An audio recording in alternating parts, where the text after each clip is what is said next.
प्रातःकाल जब राम और लक्ष्मण ऋषि विश्वामित्र के साथ मिथिलापुरी के वन उपवन आदि देखने के लिए निकले तो उन्होंने एक उपवन में एक निर्जन स्थान देखा।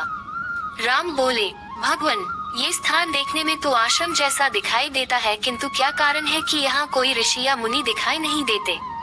विश्वामित्र जी ने बताया, ये स्थान कभी महात्मा गौतम का आश्रम था।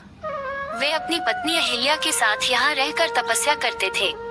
एक दिन जब गौतम ऋषि आश्रम के बाहर गए हुए थे तो उनकी अनुपस्थिति में इंद्र ने गौतम के वेश में आकर अहिल्या से प्रणय याचना की।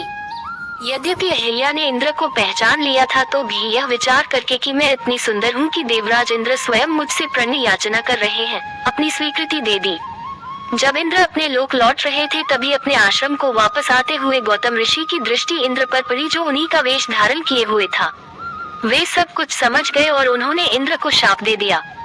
इसके बाद उन्होंने अपनी पत्नी को शाप दिया कि रे दुराचारिणी, तू हजारों वर्ष तक केवल हवा पीकर कष्ट उठाती हुई यहाँ राख में पड़ी रहे।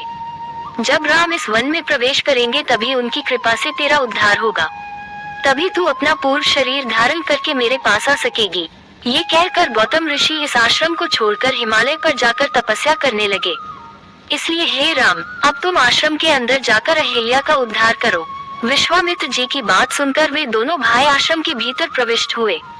वहाँ तपस्या में निरत अहिल्या कहीं दिखाई नहीं दे रही थी, केवल उसका तेज संपूर्ण वातावरण में व्याप्त हो रहा था। जब अहिल्या की दृष्टि राम पर पड़ी तो उनके पवित्र दर्शन पाकर एक बार फिर सुंदर नारी के रूप में दिखाई देने लगी। नारी रूप में अहिल्या को सम्मुख पाकर राम और लक्ष्मण ने श्रद्धा पूर्वक उनके चरण स्पर्श किए। उससे उचित आदर सत्कार ग्रहण कर वे मुनराज के साथ पुनः मिथिलापुरी को लौट आए।